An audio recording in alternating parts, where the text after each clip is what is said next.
There was no shortage of skill at the Cowboy Up competition at the 2012 Calgary Stampede. This is Rural Roots Canada, and I'm Eric Smith, getting to the stem and meat of agriculture.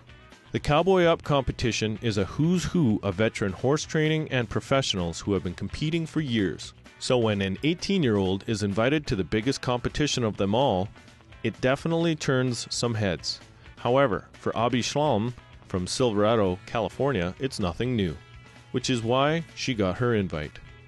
You have to be a competitor at the World Finals, and in order to get to the World Finals, you have to qualify. And there's a series of races you have to do to get points to qualify for the regional finals, and then our regional finals. All the finals from there go to the World Finals, and that was in Oklahoma. And I think Peter was the scout that was there. And he came up to us in the warm-up pen because we had not made top 10 there. And he goes, you know what, I would really love to have your mule there. And I had to graciously tell him I wasn't going to be able to make it. Well, he called Robin and was like, you do what you need to do to get her up here. And she talked me into it. And I'm so thankful I came. I've had such a good time. Even though she's only 18, she is already a seasoned veteran. When I think I was 13, when we first saw it on TV, they had an extreme cowboy race at the Cameron Ranch in Texas. And my mom's like, what do you think about that? I'm like, it's all right. You know, I didn't really think much of it, and I kept watching it. And I had rescued a thoroughbred off the track when I was 14.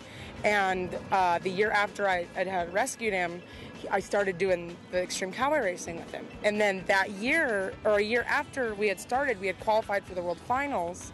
And I actually took the mule I was on back in '09, and we got the reserve world champion title, me and the mule, because my horse had pulled up lame when we had gotten there. So they let me switch mounts, and I was able to do that. And then ever since then, it's just been one of those things for all my performance horses. It's been truly a really good thing for them because it lets them change something up in their mind, and it incorporates performance and trail in one competition. So I love it. Obbie's journey here included giving up something she loved to compete in. Up until like a month ago, I rode bulls and I trained horses, and that was like my thing. And occasionally I'd ride saddle broncs and stuff, but I got an invite to also compete at Road to the Horse, which is the World Championships of colt starting.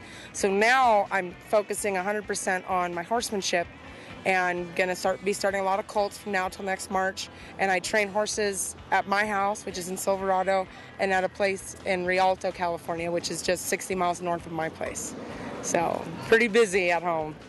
Obbie is no stranger to hard work, but she says no matter how much you practice, it's still all about going out there and doing it. The biggest training is going out there and doing it, because you can train at home all you want, but the pressure we get when we go out here is the hardest thing to overcome. And especially for me, I get really nervous, and I'm like, oh, well, I guess it'll be okay once we get out there. And then once we're out there, him and I just kind of click, and I ignore the crowd. I can't hear a thing Mr. Cameron's saying, and we just kind of do our thing. And that's all you really can do, is just the more you do it, the easier it gets. And for at home, it's just practicing galloping and then stopping and rating their speed. And then doing an obstacle without them getting too excited. That's the biggest thing to help you win out here. So, Obbie finished 10th at the Stampede and loved every minute of the opportunity. She and her mule Eli had to strut their stuff at the greatest outdoor show on earth. For Rural Roots Canada, I'm Eric Smith, getting to the stem and meat of agriculture.